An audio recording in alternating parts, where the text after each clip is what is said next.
নিশ্চিতভাবে বলতে পারি এই 2 মাস যদি তারা পড়াশোনা করে, প্রত্যেকেই যারা সাধারণ মানের ছেলে আছে 80% নাম্বার কিন্তু পেতে পারে। যে তোমরা 7টা প্রশ্নই কিন্তু অ্যাটেন্ড করবে। তারপর রয়েছে বাম স্তম্ভের সাথে ডান স্তম্ভের সম্পর্ক নির্ণয় করো। ওই প্রশ্নের মধ্যে যদি আমি 4টে প্রশ্ন করি তাহলে 2টো প্রশ্নই কিন্তু আমি পেয়ে যাব। সেখান থেকে সংজ্ঞাটা অন্তত খুব ভালো করে লেখো। ছবিটা যদি ঠিক করে একটা এঁকে দেওয়া যায় না পাশে, সেটা বাঁ দিকে হোক ডান দিকে হোক বক্স করে, তাহলে কিন্তু 2-এ 2 কিন্তু পাওয়া যাবে। আমাদের কিন্তু ইনস্ট্রাকশন কিন্তু থাকে যে সংজ্ঞা আর উদাহরণ দিলেই পুরো নাম্বার। টিচারদের সাইকোলজি নিয়েও একটু ভাবতে হবে। সুতরাং তার প্র্যাকটিসে কোনটা তার কাছে সহজ মনে হচ্ছে সে সেটা করতে পারে। তো আমি কোন প্রশ্নটা অ্যাটেন্ড করবো তাকে আগে থেকে মানসিক দিক থেকে ঠিক থাকতে হবে।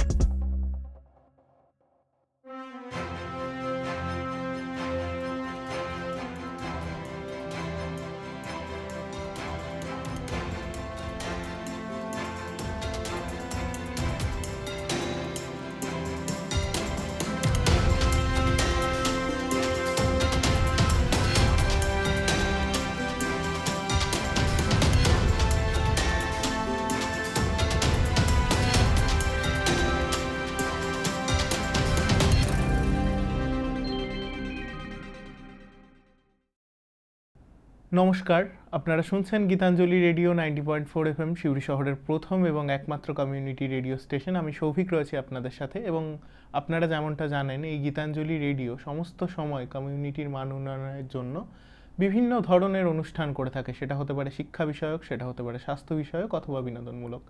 আজ মূলত আমরা একটি শিক্ষা বিষয়ক অনুষ্ঠান নিয়ে হাজির হয়েছি। আমরা সকলেই অবগত আছি যে সামনের ফেব্রুয়ারি মাসে মাধ্যমিক পরীক্ষা শুরু হতে চলেছে, এবং সেই পরীক্ষার প্রস্তুতি কীভাবে ছাত্রছাত্রীরা নেবে সেই বিষয়ে আমাদের স্টুডিওতে বিভিন্ন শিক্ষকরা আসছেন এবং আলোচনা করছেন। আজকেও সেরকমই একটি অনুষ্ঠান আজ আমরা আলোচনার জন্য পেয়েছি আমাদের স্টুডিওতে সিউড়ির অত্যন্ত পরিচিত মুখ, অত্যন্ত পরিচিত একজন শিক্ষক, Suri public and Chandragati Mustafi high স্কুলের ভূগোল বিষয়ের শিক্ষক সোমনাথ পাত্র মহাশয়কে। নমস্কার। নমস্কার স্যার। প্রথমেই স্যারকে অনেক অনেক ধন্যবাদ আমাদেরকে এই সময়টা দেওয়ার জন্য, আমাদের স্টুডিওতে আসার জন্য। এবং প্রথমেই জিজ্ঞেস করবো কেমন আছেন?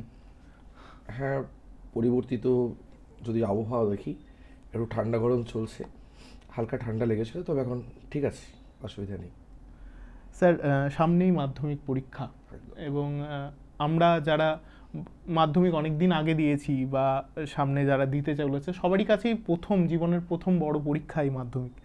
তো সেটার প্রস্তুতি ছাত্রছাত্রীরা কিভাবে নেবে, প্রথমেই কথাটা জিজ্ঞাসা করব। প্রত্যেকটা সরকারি আমাদের স্কুলগুলিতে টেস্ট পরীক্ষা হয়ে গেছে এবং প্রত্যেকটা স্কুলে টেস্টের রেজাল্টও বেরিয়েছে।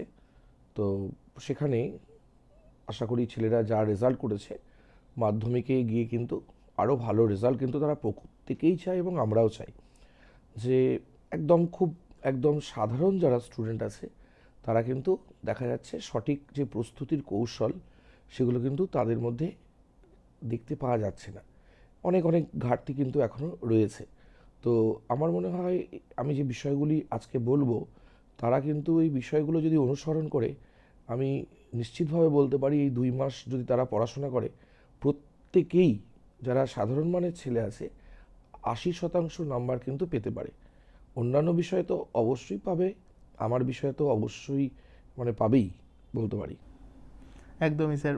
প্রথমেই যেই কোশ্চেনটা আপনার কাছে থাকবে যে এই পরীক্ষা, যে মাধ্যমিক পরীক্ষা, তার বিভিন্ন বিষয় রয়েছে, যেরকম সায়েন্সের সাবজেক্ট রয়েছে সেরকম আর্টসের সাবজেক্ট রয়েছে। তো ভূগোল বিষয়ের কোশ্চেন প্যাটার্ন সম্পর্কে যদি আপনি একটু ধারণা দেন।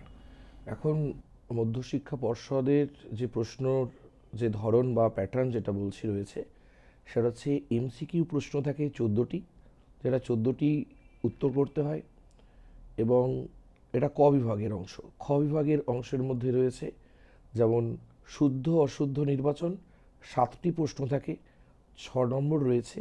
সুতরাং আমি সাজেস্ট করব স্টুডেন্টদের যে তোমরা 7টা প্রশ্নই কিন্তু অ্যাটেন্ড করবে। তার কারণ যদি তার মধ্যে একটা কোনো প্রশ্ন যদি ভুল হয়ে যায় তাহলেও কিন্তু তাকে 6 নম্বরের মধ্যে 6ই কিন্তু দেওয়া হবে। সুতরাং আমি একটা প্রশ্ন ছেড়ে আসবো না, অতিরিক্ত প্রশ্নটাও কিন্তু আমি অ্যাটেন্ড করব। ঠিক একই রকমভাবে শূন্যস্থান পূরণ রয়েছে 7টি প্রশ্ন, তার মধ্যে 6 নম্বর রয়েছে। সুতরাং অতিরিক্ত 1 নম্বর আমরা করে আসবো 2-1 কথায় উত্তর লেখো, সেখানে 8টি প্রশ্ন থাকে, নম্বর রয়েছে 6টি, অর্থাৎ অতিরিক্ত 2টি প্রশ্ন থাকে, সেখানে আমি 6টি প্রশ্ন কেন 8টি প্রশ্নই লিখে আসবো। এবং তারপর রয়েছে বাম স্তম্ভের সাথে ডান স্তম্ভের সম্পর্ক নির্ণয় করো। তো সেখানে আমার 4টে প্রশ্নই করতে হবে, অতিরিক্ত কোনো প্রশ্ন নেই। এটা হলো আমাদের মোটামুটিভাবে 35 নম্বর হচ্ছে শর্ট কোশ্চেন বলতে যেটা বোঝায় সেই শর্ট কোশ্চেন। এবার আসি আমরা একটু বড় প্রশ্নের দিকে। 2 নম্বর মানের প্রশ্ন, যেগুলো প্রত্যেকটার অথবা দিয়ে প্রশ্ন থাকে। সেই অথবা দিয়ে প্রশ্ন 6টা থাকে, কিন্তু প্রত্যেকটারই কিন্তু আমার বিকল্প প্রশ্ন হিসাবে অথবা থাকবে। সেখানে কিন্তু 2 গুণিত 6 সমান 12 নম্বর থাকবে। তারপর 3 নম্বর মানের যে প্রশ্ন রয়েছে সেখানেও ঠিক এক বিকল্প প্রশ্ন থাকবে, অর্থাৎ অথবা। সেখানে 4টি প্রশ্ন করতে হবে, প্রত্যেকটির মান 3, অর্থাৎ 12 নম্বর থাকবে। আর সবশেষে আমাদের যেটা প্রাকৃতিক ভূগোল বলতে বোঝায়, অর্থাৎ আমাদের ভূপ্রকৃতি, জলবায়ু এবং বায়ুমণ্ডল, সেখান থেকে 4টি প্রশ্ন থাকে আমার কাছে। আমি দুটো যে কোনো প্রশ্ন উত্তর করব, অর্থাৎ 5 গুণিত 2 সমান 10। এবং আমাদের যে মানবীয় ভূগোল, যার মধ্যে আমরা ভাগ দেখেছি আঞ্চলিক ভূগোল এবং অর্থনৈতিক ভূগোল, এবং এই যে তোমার অর্থনৈতিক ভূগোল রয়েছে তার মধ্যেও কিন্তু আমাদের কৃষি, শিল্প, জনসংখ্যা, পরিবহন ব্যবস্থা, এই বিষয়গুলি রয়েছে। তো সব মিলিয়ে 4টি প্রশ্ন থাকবে মানবীয় ভূগোল থেকে। আমি দুটো প্রশ্ন ওখান থেকে অ্যাটেন্ড করব, অর্থাৎ 5 গুণিত 2 সমান 10। আর ম্যাপ পয়েন্টিং, যেটা আমাদের কাছে একটু মনে হয় ভীষণ কঠিন, কিন্তু কঠিন কিছুই নয়, আমি পরে বুঝিয়ে বলছি। তো সেখানে 1 গুণিত 10, অর্থাৎ প্রত্যেকটা পয়েন্টিংয়ের জন্য 1 করে বরাদ্দ থাকবে, 10 নম্বর। অর্থাৎ সমস্ত প্রশ্নগুলোর মান যোগ করলে হয় 90 নম্বর।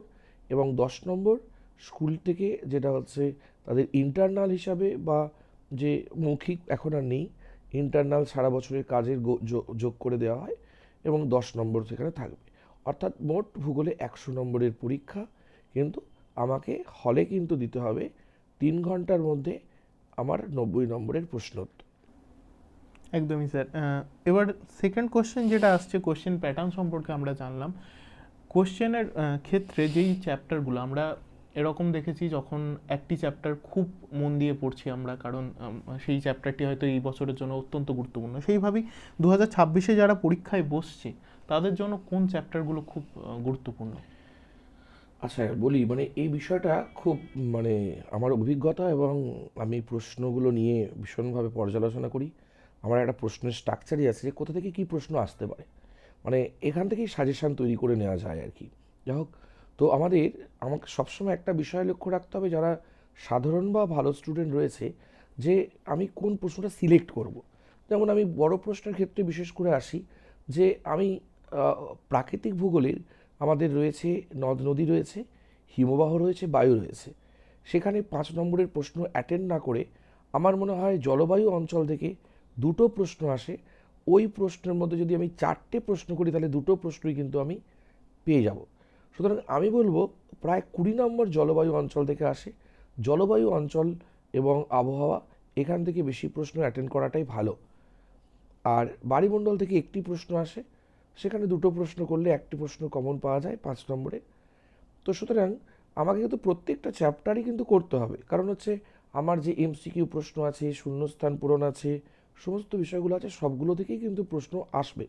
সুতরাং আমার প্রাকৃতিক অংশের মধ্যে কিন্তু আমি জলবায়ু অঞ্চলটাকে আমি বলবো বিশেষ করে গুরুত্ব দিতে। আর আঞ্চলিক ভূগোলের মধ্যে আমার একদম ভারতের ভূপ্রকৃতি, জলবায়ু, নদ নদী, মৃত্তিকা এবং স্বাভাবিক উদ্ভিদ 5টা ভাগ রয়েছে। সেখান থেকে একটি 5 নম্বরের প্রশ্ন আসে। তো সেখান থেকে আমি বলবো বেশি না গুরুত্ব দিয়ে অর্থনৈতিক দিকটা বেশি করে করা। বিশেষ করে কৃষি থেকে একটা প্রশ্ন আসবেই, সেটা এই বছর যেমন হচ্ছে চা চাষটা খুবই ইম্পর্টেন্ট প্রশ্ন, বা হচ্ছে সেটা দক্ষিণ ভারতের কফিও আসতে পারে। তো এইরকম প্রশ্ন, দুটো প্রশ্ন অ্যাটেন্ড করলে মোটামুটি একটা এসে যাবে ওখান থেকে।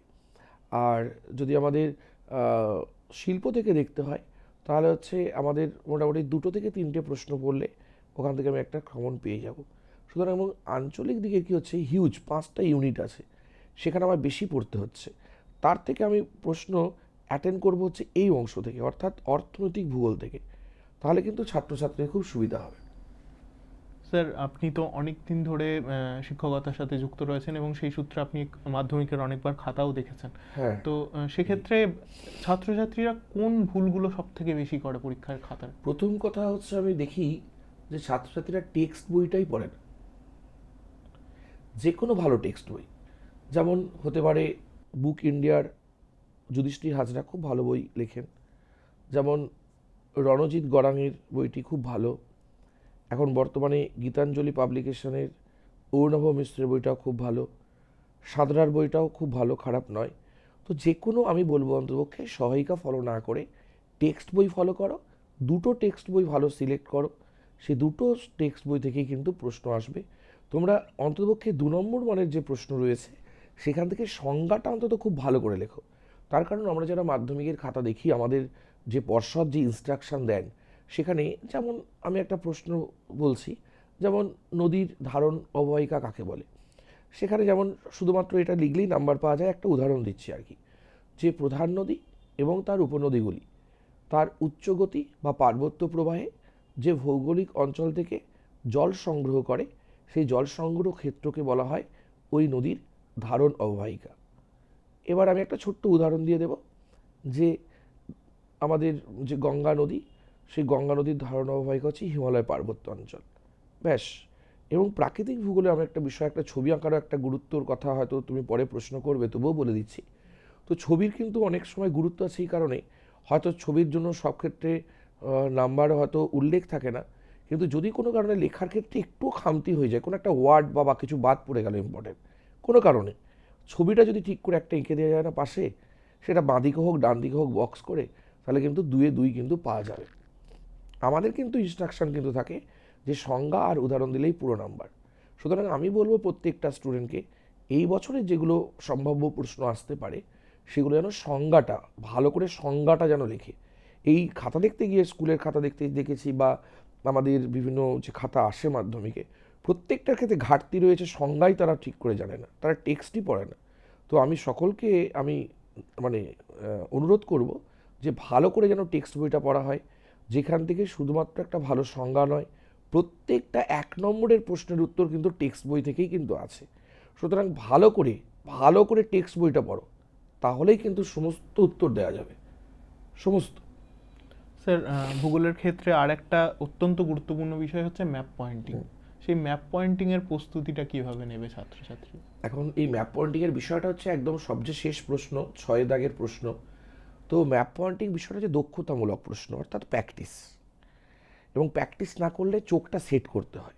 সেই জন্য আমি বলবো যে প্রত্যেকটা অনুশীলনী ভূগোল বইয়ে হোক বা আমাদের যে বই রয়েছে, সেটা আমাদের নির্দিষ্ট যে শ্রেণী শিক্ষক রয়েছেন, মানে বিষয় শিক্ষক, শ্রেণী শিক্ষক নয়, তো সেখানে গিয়ে কিন্তু প্রত্যেকটা যে আমাদের কোশ্চেন ব্যাংকগুলো বেরোচ্ছে বা টেস্ট পেপার বেরোচ্ছে, তার প্রত্যেকটাতে যে ম্যাপ পয়েন্টিংগুলো করা আছে, সেগুলো নির্দিষ্ট চিহ্ন এবং সংকেত সহ সেগুলো স্যারদের কাছ থেকে বুঝে নেওয়া। আমরা যেমন ক্লাসে এগুলো প্রত্যেকটা করিয়েছি এবং ছাত্রছাত্রীদেরকে প্রায় আমি 50টার মতো সাজেস্টিভ দিয়েছি, যেগুলো বলেছি তোমরা এগুলো ভালো করে প্র্যাকটিস করো, এখান থেকেই নিশ্চিতভাবে তুমি কমন পাবে। সুতরাং এইগুলো অনুশীলন করা এবং স্যারদের কাছে নিয়ে গিয়ে সেই খাতাগুলোকে দেখিয়ে নেওয়া যে আমি কতটা সঠিক করতে পারছি। এবার মাধ্যমিকে কী হয়, একদম অ্যাপ্রোপ্রিয়েট হলেই যে নাম্বার দেওয়া হয় তাছাড়া হয় না তা নয়, একটু 19-20 হলেও কোনো অসুবিধে নেই, নাম্বার হয়। কিন্তু এটা আবারও বলছি, প্র্যাকটিস করো, স্যারদের কাছে গিয়ে ভুল ত্রুটিগুলো সংশোধন করে নাও, কোনো ভয়ের কিছু নেই, 10-10 নিশ্চিতভাবে পাবে। একদমই স্যার।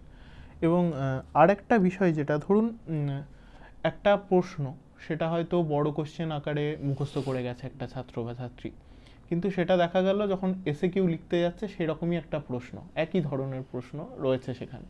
সেক্ষেত্রে অনেকে ঘাবড়ে যায় যে আমরা বড় প্রশ্ন হিসেবে তো হয়তো 5 পাতার 6 পাতার একটা নোট সে তৈরি করে মুখস্থ করেছে, একদম। কিন্তু পরবর্তী ক্ষেত্রে যখন এসে কিউ এ সেই প্রশ্নটা এসছে, তখন সে কিভাবে লিখবে বা কিভাবে গুছিয়ে লিখবে সেটা বুঝতে পারছে না।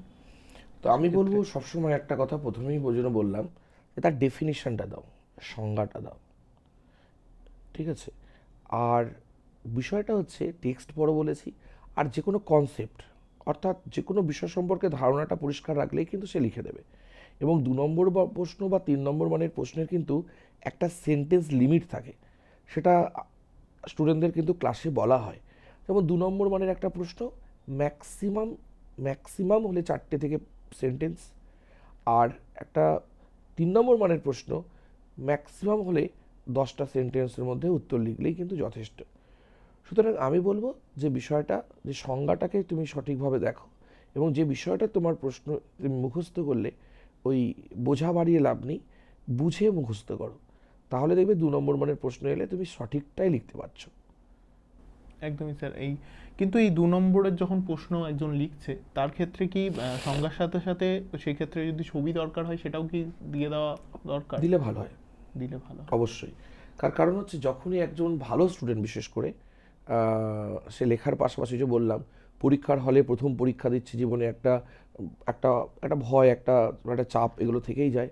বিশেষ করে স্কুলের প্রথম সারি ছেলেদের আমাকে একটা র্যাঙ্কে যেতে হবে, একটা ভালো রেজাল্ট করতে হবে, একটা এক্সপেকটেশন থাকে। তো সেই জায়গাটা কিন্তু একটা ওদের মানে ওই হলের মধ্যে একটা সমস্যা তৈরি করে। তার ফলে কোনো একটা জায়গা ভুলে যেতেই পারে সে আবারও বললাম, যদি একটা ছবি দিয়ে দেয় না, তখন কি সে কিন্তু 2-2ই পাবে। এটা হচ্ছে মানে সাইকোলজি, একদম মানে স্টুডেন্টদেরকে টিচারদের সাইকোলজি নিয়েও একটু ভাবতে হবে, এবং সেইভাবেই আমি কিন্তু ছেলেদের প্রস্তুত করাই। যে তুমি যদি একটা লিখতে কোনো কারণে ওই সময়ের মধ্যে কোনো কারণে লেখাটা একটু একটু খারাপ হলো কোনো কারণে, তুমি যদি ছবিটা ওর পাশে দিয়ে দাও, একটা উদাহরণ যদি তুমি দিয়ে দাও, তাহলে কিন্তু তোমাকে ওই এক্সামিনার 2-2ই দেবেন। এটা হচ্ছে ছবির একটা খুব মানে ইম্পর্টেন্স বলতে পারি আমি। স্যার এক্ষেত্রেই আরেকটা বিষয় যেটা যে খাতা সাজানোর একটা ব্যাপার, মানে সেটা প্রত্যেকটা পরীক্ষার ক্ষেত্রেই, মাধ্যমিক হতে পারে, উচ্চ মাধ্যমিক হতে পারে। অনেকে দেখেছি প্রথমে বড় কোশ্চেনগুলোকে অ্যাটেন্ড করে নেয়, বড় কোশ্চেন অ্যাটেন্ড করার পর, সেটা টাইম ম্যানেজমেন্টের জন্য হতে পারে, বড় কোশ্চেন অ্যাটেন্ড করার পর সে এসএকিউ এমসিকিউ সমস্ত কিছু অ্যাটেন্ড করছে। সেক্ষেত্রে খাতা সাজানোর যে ব্যাপারটা সেটা কিভাবে তৈরি হবে? এখন বিষয়টা হচ্ছে, আমি দেখেছি খাতা দেখতে গিয়ে মোটামুটি 80% স্টুডেন্ট প্রথম শর্ট কোশ্চেন শুরু করে। 80% কেন, 90% স্টুডেন্ট শুরু করে, কোনো অসুবিধা নেই। কিন্তু আমি একটা কথাই বলি, যখন এই মক টেস্ট তারা দেবে আর কি, টেস্টে যেমন একটা মক টেস্ট হলো বা টেস্ট পেপার তারা মানে সলভ করবে, টাইম ধরে যদি সলভ করে, তারা একবার দেখে নিক যে আমার শর্ট কোশ্চেনটা যদি প্রথম করি, ব্রড কোশ্চেনটা যদি পরে করি, তাহলে সেটাতে আমি সময়টা ঠিকঠাক দিতে পারছি কি না, বড় প্রশ্ন আমি অ্যাটেন্ড করে দিতে পারছি, কোনোটাতেই কোনো অসুবিধে নেই, এটুকু আমি নির্দ্বিধায় বলতে পারি। এর জন্য নাম্বার কোথাও খারাপ হয় না, সঠিক নাম্বার তাদের মূল্যায়ন খাতা ঠিকই হবে। তবে ওই যে বললাম যে অনেক মাস্টারমশাই বা অনেক যারা আমরা গাইড করি আর কি, তারাও হয়তো সঠিকভাবে বলেন না। তো আমি এটাও দেখেছি যে ভালো যারা স্টুডেন্ট হয়, তারা বড় প্রশ্নটাই প্রথম অ্যাটেন্ড করে। সুতরাং তার প্র্যাকটিসে কোনটা তার কাছে সহজ মনে হচ্ছে, সে সেটা করতে পারে। তবে এটুকু বলবো যে আমি যখন লিখছি শর্ট কোশ্চেনগুলো, যেন একই জায়গায় লিখি। প্রথমে একটা এমসিকিউ করে নিলাম, তারপর 2 নম্বর মানের প্রশ্ন লিখলাম, তারপর আবার শূন্যস্থান পূরণ করলাম, 3 নম্বর মানের প্রশ্ন লিখলাম। এটা করলে কি হয়, আমাদের তো কেজিং করতে হয় এবং পেজিং করতে হয়। তখন এরকম করলে যিনি এক্সামিনার রয়েছেন তিনি একটু অফেন্ডেড হন, এই এলো পাথারে লিখেছে। সেই জন্য খুব ভালো একটা প্রশ্ন, যে খাতা গুছিয়ে কতটা আমি, প্রেজেন্টেশনটা আমার কতটা ভালো হচ্ছে। যেমন আমরা অনেক কথাই বলি, কিন্তু সেটা গুছিয়ে যদি ঠিক করে বলা যায়, সেটা অনেক শ্রুতিমধুর হয় এবং প্রত্যেকের কাছে বোধগম্য হয়। সেজন্য সেই হিসাবে দেখা যায়, যদি আমি শর্ট কোশ্চেন দিয়ে শুরু করি, একদম শর্ট কোশ্চেন শেষ করব। যদি কোনো কারণে ভুলে গেছি, আমি ফাঁকা রাখবো, কিন্তু তারপর আমি এই সিকুয়েন্সগুলো মেনটেন করবো, যেখানে 2 নম্বরে লিখবো সেখানে 2 নম্বরই লিখবো। যদি কোনো কারণে একটা প্রশ্ন সেই মুহূর্তে মনে পড়ছে না, আমি পরে লিখবো, তার জন্য একটু স্পেস ফাঁকা রেখে দেবো, এ কতটা লেখা হতে পারে। সুতরাং যেখানে যে দাগের প্রশ্নটা করব যেন তার মধ্যেই থাকে। আর ম্যাপ পয়েন্টিং যেটা করব, প্রথম পাতার পর যেন ম্যাপ পয়েন্টিংটা লম্বালম্বিভাবে দিয়ে সেখানে সুতো সেলাইটা করে দেওয়া হয়। স্যার এই খাতা সাজানোর ব্যাপারে আরেকটা বিষয় যেটা, সেটা হচ্ছে কালির ব্যবহার। ভূগোলে অনেক সময় দেখি অনেকে বিভিন্ন কালি দিয়ে হাইলাইট করে, মানে একটা কোশ্চেনের মধ্যে সে বিভিন্ন একটা কালি বা দুটো কালি ইউজ করছে, সেই হাইলাইটের ব্যাপারটা এখানে এই বিষয়গুলো কি গুরুত্বপূর্ণ? কোনো প্রয়োজন নেই, দুটো পেন সে ব্যবহার করতে পারে, একটা পেনও ব্যবহার করতে পারে। তো ব্ল্যাক অথবা ব্লু, কোনোভাবেই রেড বা গ্রিন এগুলো কিন্তু ব্যবহার করার জন্য তাদের নয়। তার কারণ আমরা যারা খাতা দেখি সেগুলো লাল কালিতে দেখি, এবং যিনি স্কুটিনিয়ার হন, অর্থাৎ আমার খাতা কতটা ঠিকঠাক হয়েছে একবার দেখেন, তিনি সবুজ কালি ব্যবহার করেন। তো আমাদের পুরো সিক্রেটলি একদম ইনস্ট্রাকশন থাকে যে অন্য কোনো কালি কিন্তু ব্যবহার করা যাবে না, নীল অথবা কালো রঙটাই ব্যবহার করতে হবে। যদি সে কোনো বিষয়কে হাইলাইটস করতে চায়, তাহলে কোটেশন দিক বা অথবা তার আন্ডারলাইন করে দিক, ঠিক আছে, ওই কালি দিয়েই করুক। পেন চেঞ্জ করলে অনেক সময় নষ্ট হয়, কোনো প্রয়োজন নেই, কোনো প্রয়োজন নেই। একই কালি ব্যবহার করুক, যে এক্সামিনারকে দৃষ্টিতে আনার জন্য বা বিষয়টাকে হাইলাইটস করার জন্য সে ওই কালিতেই আন্ডারলাইন করুক। সময় নষ্ট হয়ে গেলে সব প্রশ্নের উত্তর কিন্তু তখন সে দিতে পারবে না, তখন ঘাবড়ে যাবে আরও বেশি। রং কোনো রকম দরকার নেই। একদমই স্যার। আরেকটা বিষয় যেটা এসএকিউ এর কথা বলছিলাম, এমসিকিউ কোশ্চেনের জন্য কিভাবে ছাত্ররা প্রস্তুতি নেবে? আমি আবারও বলছি, টেক্সট এবং আমার একটা স্ট্রাকচার আমি খুব ভেবেচিন্তে করেছি, বেশ 2-3 বছর ধরেই অনেক ভেবে করেছি, করোনার পরে বিশেষ করে। তো সেখানে আমি দেখেছি যে ভূমিরূপ থেকে এমসিকিউ প্রশ্ন আসবে 2টো, একদম। বায়ুমণ্ডল বা এগুলো থেকে যে বা জলবায়ু অঞ্চল থেকে প্রশ্ন আসবে 3টে, অর্থাৎ 5 হলো। বাড়িমণ্ডল থেকে আসবে 2টি, 7 হলো। বর্জ্য ব্যবস্থাপনা থেকে আসবে 1টি, 8 হলো। আঞ্চলিক ভূগোল থেকে আসবে 2টি, 10 হলো। অর্থনৈতিক ভূগোল থেকে আসবে 3টি, 13 হলো। আর 1টি আসবে উপগ্রহ চিত্র এবং ভূবৈচিত্র্য সূচক মানচিত্র। এই হচ্ছে 14 প্রশ্ন। তার জন্য টেক্সটটা পড়লেই হবে। আর যে টেস্ট পেপার এখন আমাদের হয়েছে, বিভিন্ন স্কুলের টেস্ট হয়ে গেছে, সেগুলো সলভ করো, তাহলেই হবে। একদমই স্যার। এই টেস্ট পেপার সলভের জায়গাতেই আরেকটা বিষয় যেটা, সেটা হচ্ছে রিভিশনটা কত বেশি দরকার, মানে একটা রিভিশন। না, অবশ্যই রিভিশন দরকার এবং একটা খুব পরিকল্পনা মাফিক করা দরকার। এবং আমি শুধু আমার বিষয়ের কথা বলছি না, প্রত্যেকটা ছাত্র বা ছাত্রীদেরকে আমি বলতে চাই যে তোমরা কিন্তু অবশ্যই রিভিশন দিও। যে আমি পরীক্ষা দেবেন, স্যারেরা মক টেস্ট নেবেন, কিন্তু তার আগে আমাকে তো পড়তে হবে। আমি পড়ে গেলাম না আর পরীক্ষা দিতে চলে গেলাম, সেটা তো কোনো কাজ হবে না। তার জন্য অবশ্যই বারবার বলছি, টেক্সট বই ভালো করে পড়ো, টেক্সট বই ভালো করে পড়ো। 2টো টেক্সট বই মিনিমাম ভালো, যেগুলো নামগুলো বললাম সেগুলো পড়ো, তাহলেই কিন্তু হবে, কোনো প্রশ্ন আটকাবে না, সব সলভ হয়ে যাবে। একদমই স্যার। আর টেস্ট পেপারের ব্যাপারটা যেটা আপনি বলছিলেন, মিনিমাম ছাত্রছাত্রীরা কটা টেক্সট বুক, মানে টেক্সট বইয়ের সাথে কটা টেস্ট পেপার ফলো করলে ভালো নাম্বার পেতে পারে? হ্যাঁ, মোটামুটি একটাই ভালো করে করুক, যে কোনো সংস্থার করুক। হ্যাঁ, সেই সংস্থাটা এবিটিএ হতে পারে, ডাব্লিউবিটিএ হতে পারে, বা পারুল প্রকাশনী হতে পারে, করতেই পারে, রায়মার্টিন হতে পারে, করতেই পারে। তবে করুক, অসুবিধা নেই। কিন্তু আমি আবারও বলছি, যদি তারা ভালো করে টেক্সটটা পড়ে আর কনসেপ্টটা যদি তাদের পরিষ্কার থাকে, তাদের কোনো প্রশ্ন আটকাবে না। তবে হ্যাঁ, এই বিষয়ে আমার একটা সাবধানতা বলি, যেমন একটা ছোট্ট প্রশ্ন, যে বর্তমানে ভারতের বৃহত্তম জাহাজ নির্মাণ কেন্দ্র কোনটি? যদি বর্তমানে বলে দিচ্ছে, আমার সাল বলে দেয়নি, তাহলে বর্তমানে মানে প্রেজেন্ট টাইম। যেমন আগে ছিল মোটামুটি 2014-15 সময় কোচিন ছিল, অর্থাৎ হিন্দুস্তান শিপ ইয়ার্ড যারা তৈরি করে, বর্তমানে কিন্তু প্রথম মানে ফার্স্ট পজিশন আছে কিন্তু আমার বিশাখাপত্তনম। এখন যে আমাদের টিভি নাম্বার পাওয়া যে টেক্সট বই আছে, যদি পুরানো তথ্য থেকে থাকে সেখানে হয়তো কোচিনে দিচ্ছে, কিন্তু আমি বলবো সবসময় আপডেট তথ্য যেটা বইয়ে আছে, টিভি নাম্বার পাওয়া যে বইগুলো আছে, সেই উত্তরটা কিন্তু মধ্যশিক্ষা পর্ষদ নেবে। যে কারণে দেখা যায় ভূগোলে একটা কেন 2টো উত্তরে নেওয়া হয়। কিন্তু আবারও বলছি যে আমাকে গতিশীল হতে হবে, আপডেট হতে হবে, সেজন্য সঠিক উত্তরটা কিন্তু হবে বিশাখাপত্তনম। এই যে আপডেট থাকার ব্যাপারটা, সেই জন্য কারেন্ট যে বই বেরিয়েছে সেই বইটার কিন্তু যে তথ্যগুলো আছে সেগুলো পড়তে হবে। একদমই স্যার। আর এই যে এই বিষয়গুলো বলছেন যে আপডেট থাকার ব্যাপারটা বা এই সমস্ত কিছু, অনেক সময় দেখি ছাত্রছাত্রীরা গুগল করছে বা বিভিন্ন জায়গা থেকে তারা নিচ্ছে, এআই এখন চলে এসছে, তো সেক্ষেত্রে হ্যাঁ, অনেক ভুল তথ্য থাকে। হ্যাঁ, চ্যাট জিপিটি সব করছে, কিন্তু আমি ওদের বারবার বলেছি এবং তোমাদের এখানে এসে আমি এই বিষয় নিয়েও তথ্য প্রযুক্তি বা এই প্রযুক্তির সহায়তা নিয়ে বলেছি যে সবসময় ওখানে যে সঠিক তথ্য থাকে এমনটা নাও হতে পারে। কারণ যেখানে যিনি ইনপুট করছেন ওখানে তথ্যগুলো, আমার মতন বা কেউ একজন সেখানে করছেন, তার সব বিষয়টা সঠিক তথ্য জানা নাও থাকতে পারে। মানে ওই যে বললাম যে কে কতটা আপডেট থাকতে পারছে, সেই বিষয়টা খুব গুরুত্বপূর্ণ। সেই জন্য সবসময় মধ্যশিক্ষা পর্ষদ যেটা করে, আমি সেই বিষয়টাই বলবো, যে টেক্সট বইটা কারেন্ট টিভি নাম্বার পেয়েছে বা চলছে, সেই বইটার যে তথ্য আছে সেটাই দেখুক। ওই গুগল দেখে কিন্তু উত্তরটা করাটা আমার মনে হয় না সমুচিত। টেক্সট বুক দেখুক। একদমই স্যার। আর ভূগোলের ক্ষেত্রেও আরেকটা গুরুত্বপূর্ণ বিষয় সাল। এই সালগুলো কিভাবে মনে রাখবে, অনেকের ভুল হয়। হ্যাঁ, মানে সাল ইতিহাসে বেশি যদিও আসে, তো আমাদের ভূগোলে সাল খুব কমই আছে। তবু হ্যাঁ, আসে না বলবো না, যেমন সবুজ বিপ্লব কবে হয়েছিল, এরকম একটা প্রশ্ন থাকতেই পারে। বা কবে রাজধানী স্থানান্তরিত হয়েছিল, এগুলো নেই। তবু আর কি, যেমন কলকাতায় পাতাল রেল চালু হয়েছিল কবে, দু একটা আছে, সালের বিষয় নিয়ে ভূগোলে অত চিন্তা করার কিছু নেই। আর স্যার এই রিভিশনের ব্যাপারটা বলছিলাম, টেস্ট পেপার করার ব্যাপারটা বলছিলাম, আমরা যখন মাধ্যমিক দিয়েছি তখন দেখেছি অনেক বন্ধু বান্ধব এই আমাদের নিজেদের স্কুল ছাড়াও বাকি যে স্কুলে পরীক্ষাগুলো হচ্ছে টেস্ট পেপারের বা টেস্ট পরীক্ষাগুলো, সেই পরীক্ষার কোশ্চেনগুলো জোগাড় করে তারা প্র্যাকটিস করছে। এটাও কি অত্যন্ত গুরুত্বপূর্ণ? হ্যাঁ হ্যাঁ, ভালো ভালো ভালো, অবশ্যই। আর খুব সত্যি কথা বলতে কি, ভালো সাকসেস আনতে পারে বললাম ভালো টেক্সট বই ফলো করা, এবং যত বেশি মক টেস্ট দেবে।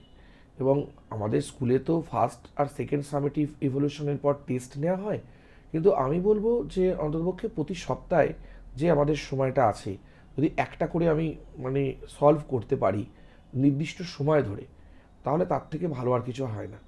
প্রতি সপ্তাহে আমি একটা করে টেস্ট পেপারের পেজ আমি যেটা খুলবো সেই পেজটাই আমি করব।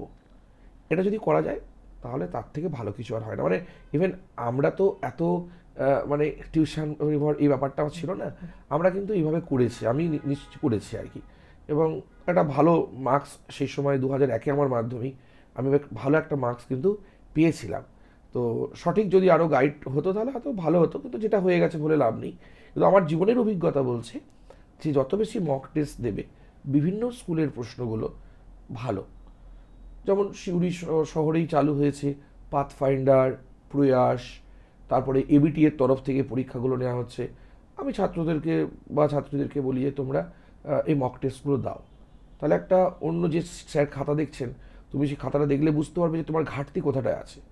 কারণ মক টেস্ট না দিলে, মানে কাজ না করলে তার ভুল ধরা পড়বে না তো। সুতরাং তোমাকে মক টেস্ট দিতে হবে এবং ভুল ত্রুটিগুলোকে সংশোধন করতে হবে, যেন ভুল ত্রুটিটা যেন ত্রুটিমুক্ত হয়, এটা ভাবতে হবে। আর একটা স্যার, অনেকে টেক্সট বইয়ের পাশাপাশি মডেল যেই সহায়িকাগুলো সেগুলো ইউজ করে, সেগুলো কি ইউজ করা আর না, আমি মানে কার্যকরী? সত্যি বলতে কি খুব আপনারভাবে সহায়িকার পক্ষে নয়। বিভিন্ন কোম্পানি দিয়ে যায়, কিন্তু আমি সত্যি বলতে কি কোনোদিনও সহায়িকা খুলেও দেখি না। তো যাক, অভিজ্ঞতা হোক, নিজের হোক, আমি সবসময় টেক্সটে বিশ্বাসী। এবং আমরা যারা মানে মাস্টার ডিগ্রি করে এসেছি, আমরা প্রত্যেকেই খুব ভালো ভালো বই পড়ে এসেছি এবং ভালো ভালো স্যারেদের সান্নিধ্যে এসেছি। তো স্যারেরা কোনোদিন আমি দেখিনি তারা বলেছেন যে হ্যাঁ রে এরকম করবি। সুতরাং বা আমিও নিজের জীবনেও দেখেছি দরকার নেই। তবে হ্যাঁ, তো সে বাকি পড়তেই পারে, অবশ্যই কোনো একটা প্রশ্ন হয়তো বইয়ে নেই বা কোনো কারণে হয়ে গেছে, সেখানে অনেক রকমের রকমারি প্রশ্ন থাকে, যেমন রায়মার্টিনে সত্যি অনেক রকম থাকে, তো সে করতে পারে, অসুবিধা নেই। কিন্তু আবারও বলছি, যদি টেক্সট বইয়ে যেটা আছে সংজ্ঞা অর্থাৎ ডেফিনিশন, এক্সাম্পলস, এবং তার যদি কোনো কারণে যদি তার অরিজিনিস অর্থাৎ বা তার ক্যারেক্টারিস্টিক্স বা বৈশিষ্ট্য, এই ধরনের যদি টেক্সট বই থেকে সে ওখানে লেখে, তাতেও হবে, একটা নম্বরও কেউ কাটবে না। আর একটা স্যার, যে ভূগোল বা ইতিহাস যে কোনো বিষয় আমরা অনেক সময় রিয়েল এক্সাম্পল আমরা চোখের সামনে যেগুলো দেখতে পাচ্ছি সেগুলো দিয়ে বুঝি। ভূগোলের অবশ্যই ক্ষেত্রে তো সেটা অত্যন্ত অবশ্যই গুরুত্বপূর্ণ। অবশ্যই গুরুত্বপূর্ণ। সেটা কিভাবে মনে রাখবে বা কিভাবে সেটাকে বোঝা যাবে, বা মানে এটা একটু ডিটেলসে যদি একটু হ্যাঁ, আমাদের যদি বলেন। মানে বিষয়টা হচ্ছে মানে যখন মানে আমি যখন পড়াই ক্লাসে, তখন আমি কিন্তু ওই রিয়েল বিষয়গুলোকেই বলি। যেমন আমি বলেছি যে নদী সম্পর্কে আমি বোঝাচ্ছি, যেমন আমাদের সিউড়ির পাশেই হচ্ছে ময়ূরাক্ষী নদী। তখন তাদের বলেছে তোমরা ময়ূরাক্ষী নদী তো দেখেছো, তিলপাড়া ব্যারেজে গেছো, তো এখানেও গেছো বা ম্যাসেঞ্জরেও গেছো, তাহলে নদীটার যে কোর্স রয়েছে তুমি দেখো কোন দিকটা কোনটা চওড়া কোনটা সংকীর্ণ। তুমি এখানে দেখো বালি দেখতে পাবে, কিন্তু তুমি যদি ম্যাসেঞ্জরে যাও সেখানে নুড়ি কাকড় দেখতে পাবে। তাহলে ওটা ওই অংশটা, ওর ওই দিকের অংশটা নদীর অপেক্ষাকৃত উচ্চ প্রবাহ, যত এই দিকে আসছে নিম্ন প্রবাহ।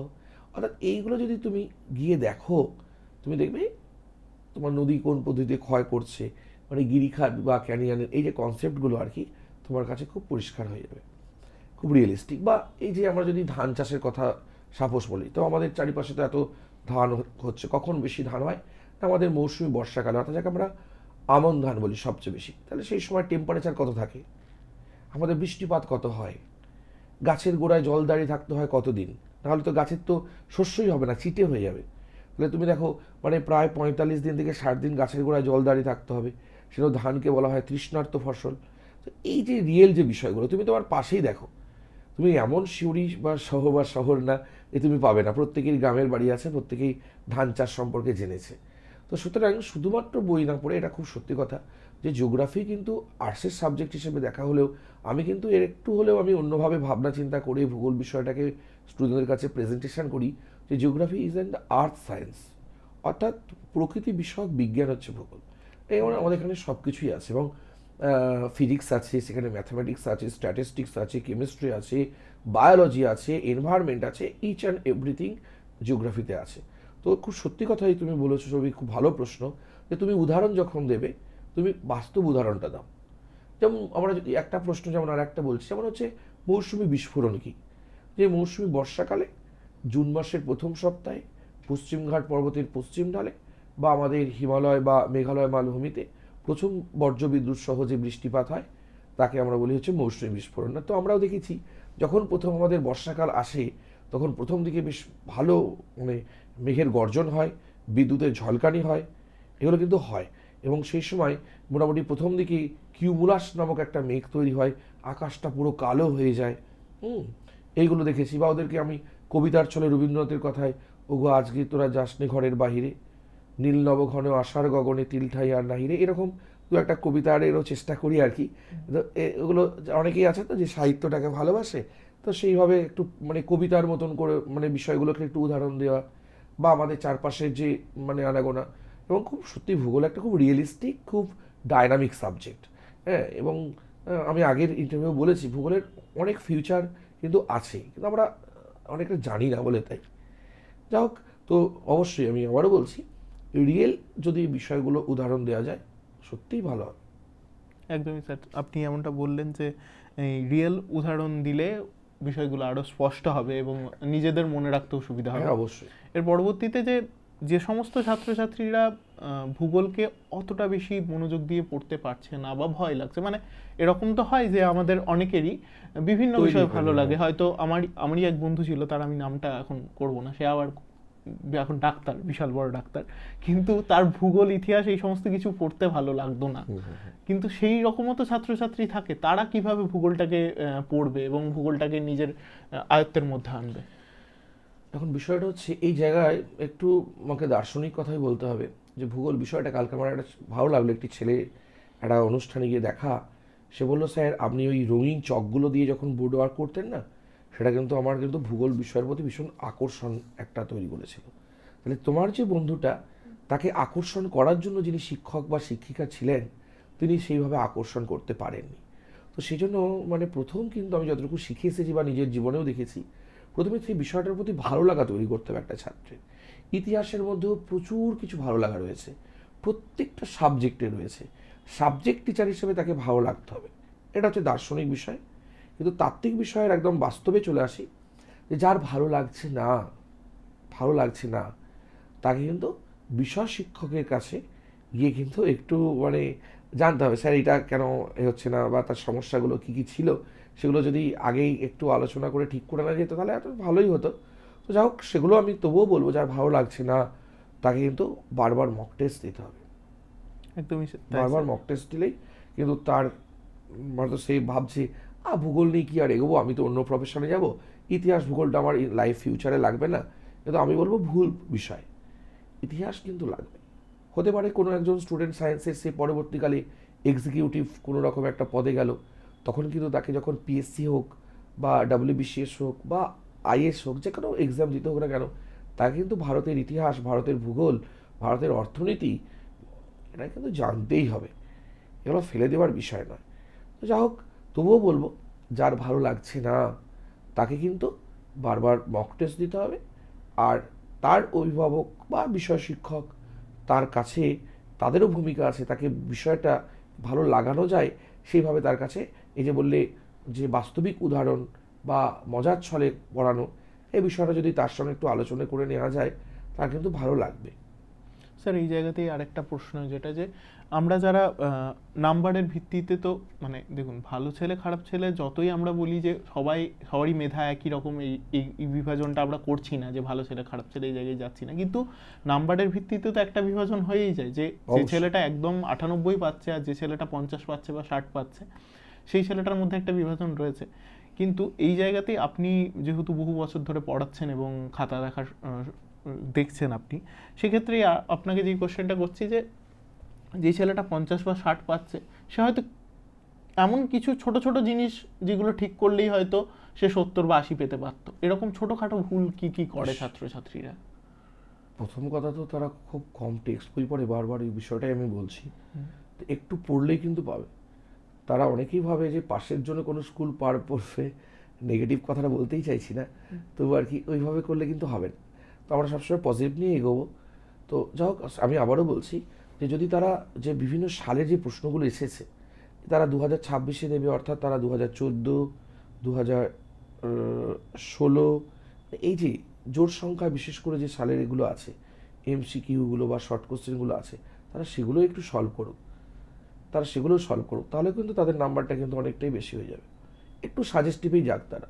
তার কারণ তারা কিন্তু সেই নয় তাদের, এবং সত্যি কথা বলতে কম্পিটিশান কতজন ছাত্রের মধ্যে হয়, বাস্তবিক ক্ষেত্রে দেখা যায় 10-15% স্টুডেন্ট হচ্ছে কম্পিটিশানে থাকে, বাকিরা কিন্তু সেই কম্পিটিশানে থাকে না। এটা খুব সত্যি কথা।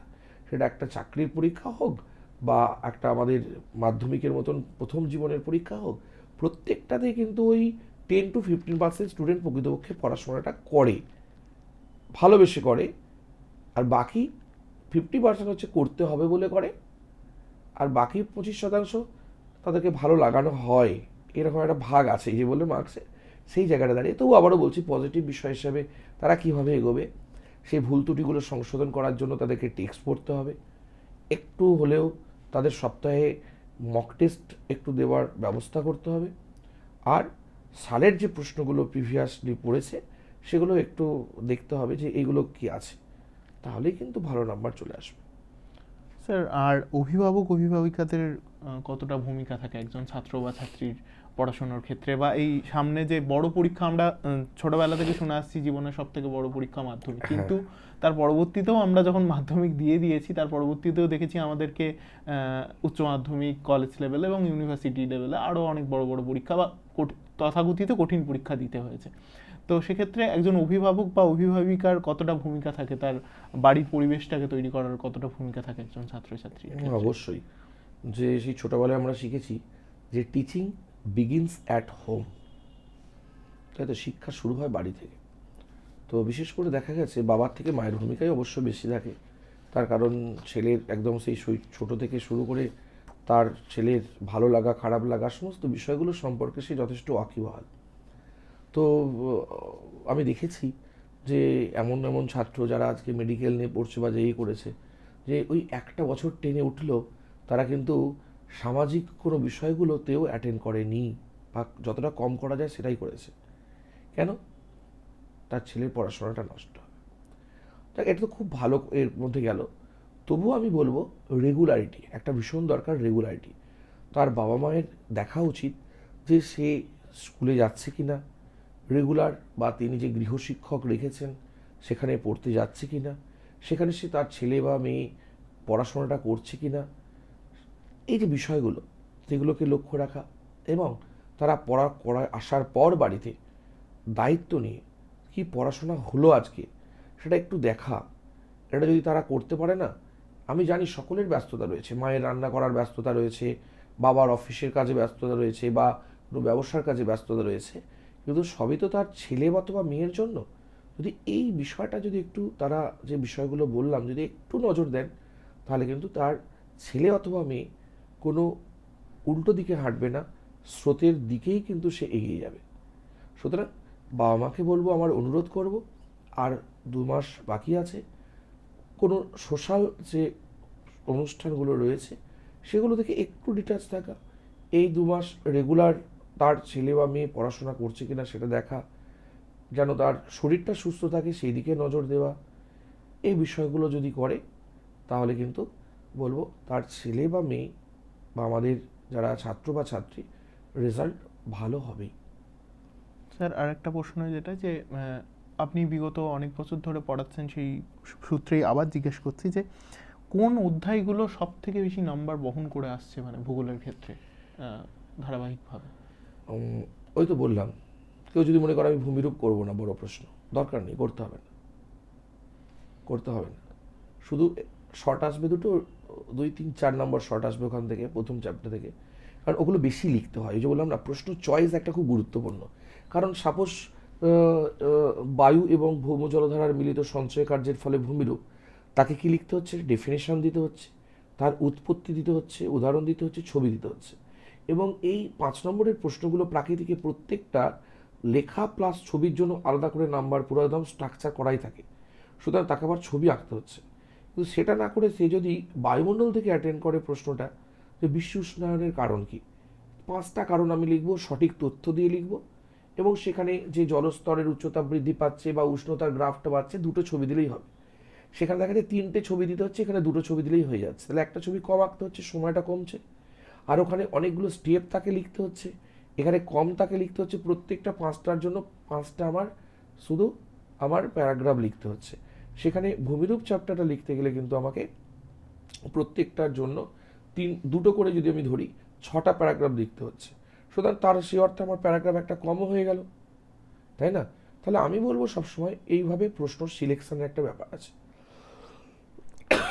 স্যার এই জায়গাতেই আরেকবার যে টাইম ম্যানেজমেন্টের ব্যাপারটা, মানে হয়তো একটা ছাত্র অনেক বেশি পড়াশুনো করেছে, সে খুব সারা বছর নিয়ম মাফিক পড়াশুনো করেছে, কিন্তু পরীক্ষার হলে গিয়ে সে ঘাবড়ে যাচ্ছে, টাইম ম্যানেজমেন্টের ব্যাপারটাতে সে ঘাবড়ে যাচ্ছে। হ্যাঁ, বলি, ওই জন্যই তো বললাম মক টেস্ট টাইম ধরে 3 ঘন্টা 15 মিনিট থাকে, কিন্তু তার মধ্যে থাকে 10 মিনিট পড়ার, মানে এই প্রশ্নটা আগে দেওয়া হয় 15 মিনিট আগে, প্রশ্নটা সে প্রথম পড়ার সুযোগ পায়।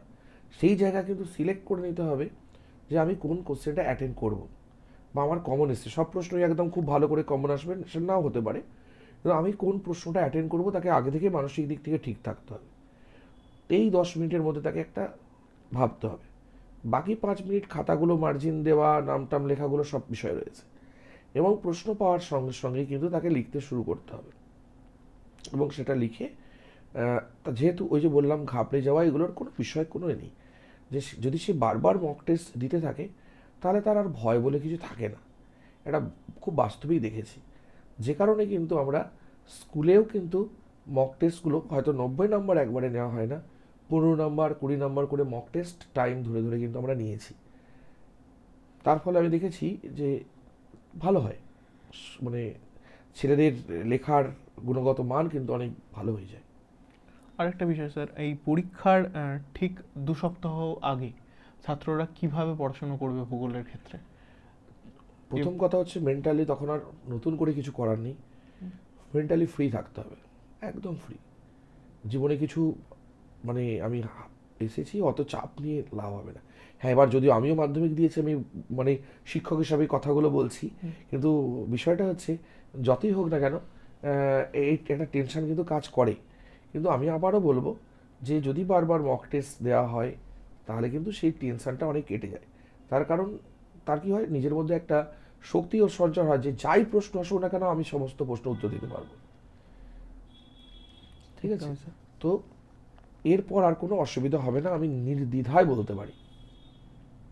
আর যখন বড় কোশ্চেন লিখছে একটা ছাত্র বা ছাত্রী, ভূগোলের ক্ষেত্রে বড় কোশ্চেনের কতটা লিখলে, মানে অনেকে দেখেছি একটা কোশ্চেন হয়তো 2 পাতা লিখেছে কিন্তু পুরোটাই একদম সে তথ্যবহুল লিখেছে, আবার অনেকে দেখেছি অনেকগুলো পাতা ইউজ করছে, সেক্ষেত্রে কতটা লিখলে সঠিক বা আমি একদম নাম্বার পুরো পাওয়া যায়? আবারও বলছি, এই বিষয়টা নিয়ে আমি ভীষণভাবে ভাবি, পুরো যাকে বলে রিসার্চ করি।